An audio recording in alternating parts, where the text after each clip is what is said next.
The day after seeing EF 3192 hauling the excursion train to Roirimu, I took the opportunity to try the recently upgraded Capital Connection and went on a day trip to Wellington. It was a very early start, as the service leaves Palmerston North at 6:15 am. On this occasion, DFB 7023 was hauling the train, and this consisted of 7 former British Rail Mk2 coaches that have now been refurbished twice, first as the SA or SD classes for Auckland, and now the SR, SRC and SRG classes for the Capital Connection. My first impressions of what I'll call Capcon 2 are mixed, although I was mainly drawing comparisons with Te Huia, the Hamilton to Auckland service that launched in April 2021, and also uses SR class coaches. The seats are still comfortable, for one thing, and the little cafe in the SRC coach is certainly ideal for a journey longer than 2 hours. For the most part, I think these coaches look and feel like a misplaced and repainted Te Huia. In any case, there were plenty of passengers on the train in both directions, but I believe that the service could be even more popular if it was more frequent.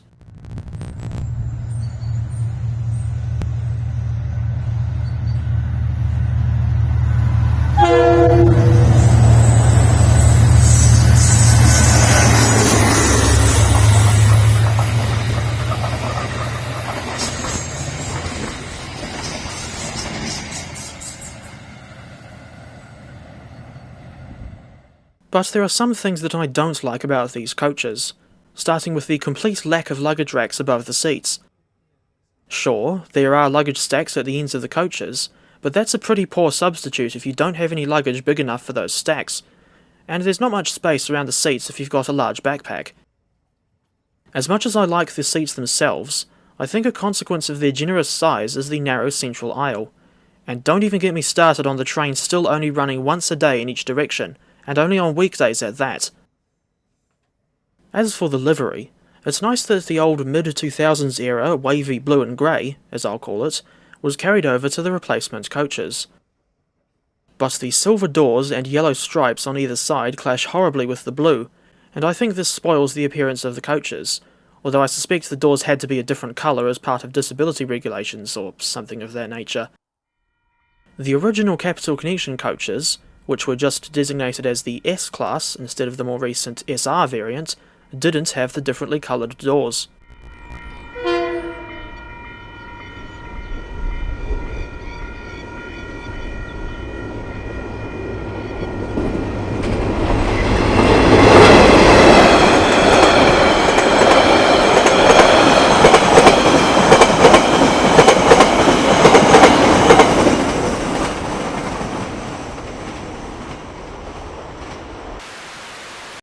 By the time train 1203 arrived in Wellington, she was at least 7 minutes late, although I suppose it could have been worse.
13 minutes after DFB 7200's arrival from Masterton, DSC 2665 showed up to take the empty Capital Connection stock back to the yard.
And then it was on to Woburn, and I was initially quite annoyed to find that the normal shelter was closed for refurbishment.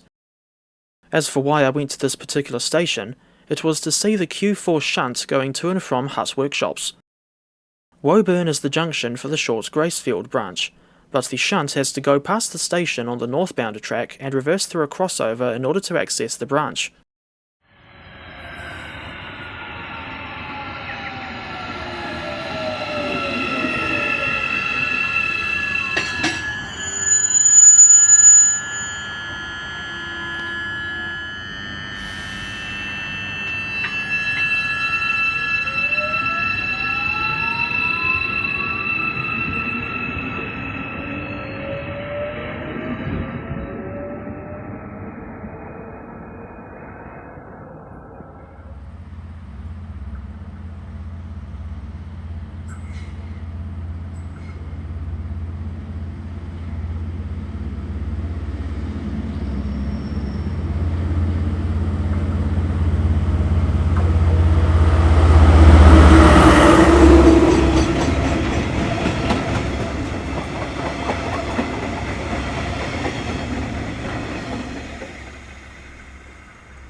The Q4 shunt is kind of like the lucky dip of trains.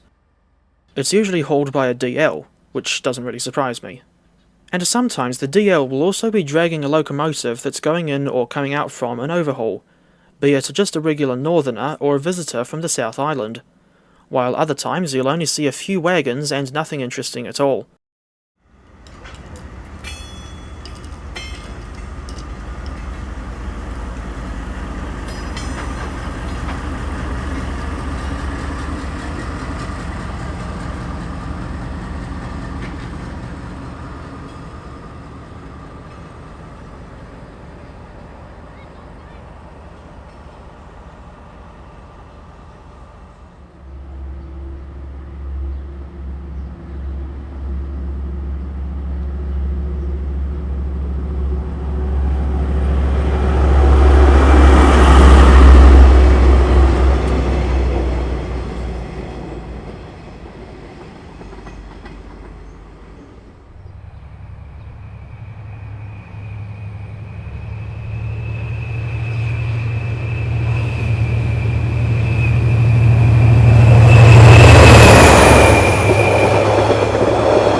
The next station I visited was Ngauranga, a little used station that has the harbour on one side and a motorway interchange on the other.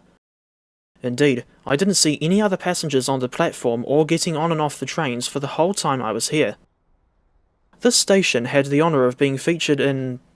is it Qazzy? It's spelt Qazzy, in his video on New Zealand's strangest railway stations, along with Wairarapa and Penrose in Auckland, then Waterloo and Talavera in Wellington, although Talavera is actually on the Kelburn funicular line.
I still intended to visit the Melling branch before returning to Palmerston North, but in the meantime, I randomly decided to go and see what the buses were up to.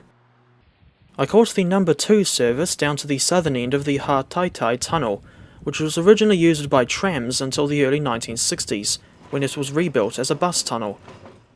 Although the old tram network closed in 1964, you can still ride on preserved Wellington trams at either the Wellington Tramway Museum or Auckland's Museum of Transport and Technology.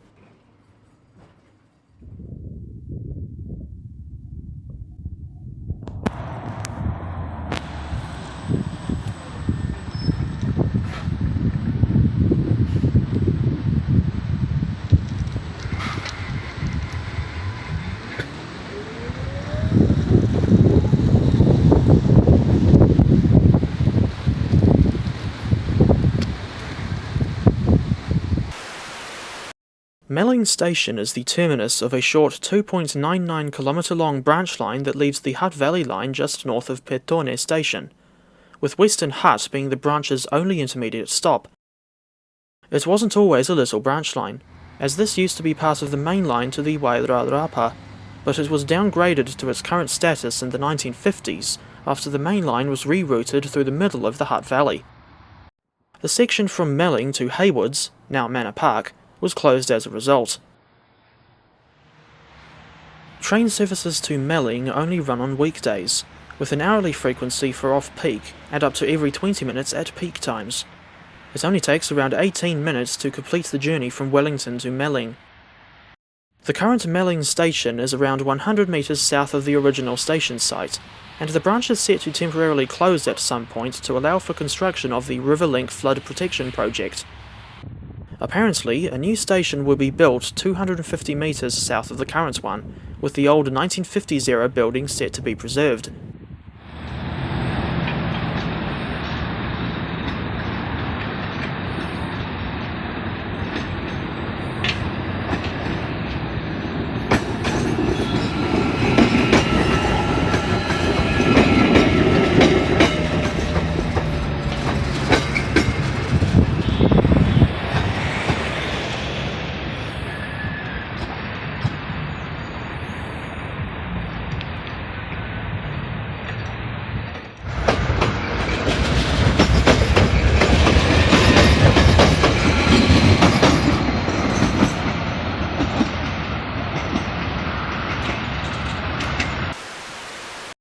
After having a look around Melling Station, I went back to the junction at Petone to see DFB 7200 hauling train 1606, the 1625 Wellington to Masterton service.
Then it was back to Wellington, where DFB 7023 and the Capcom 2 stock were waiting in Platform 8 for the return trip to Palmerston North.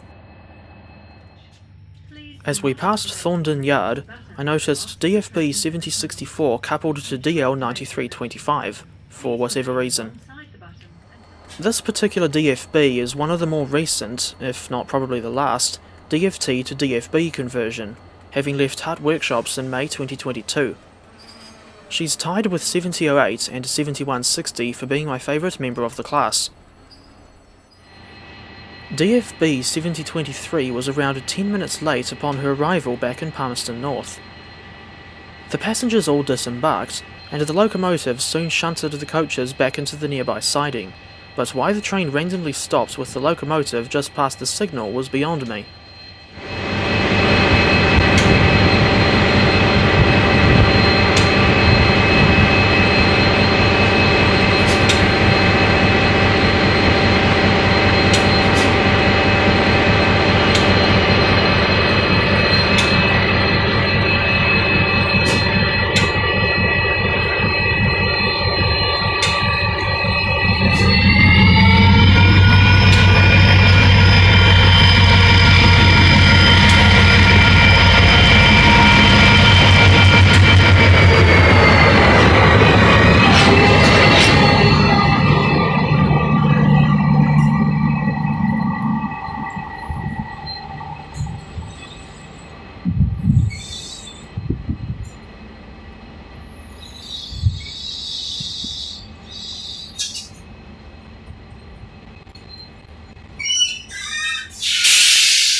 And that was the end of my day on the capital connection to Wellington and back.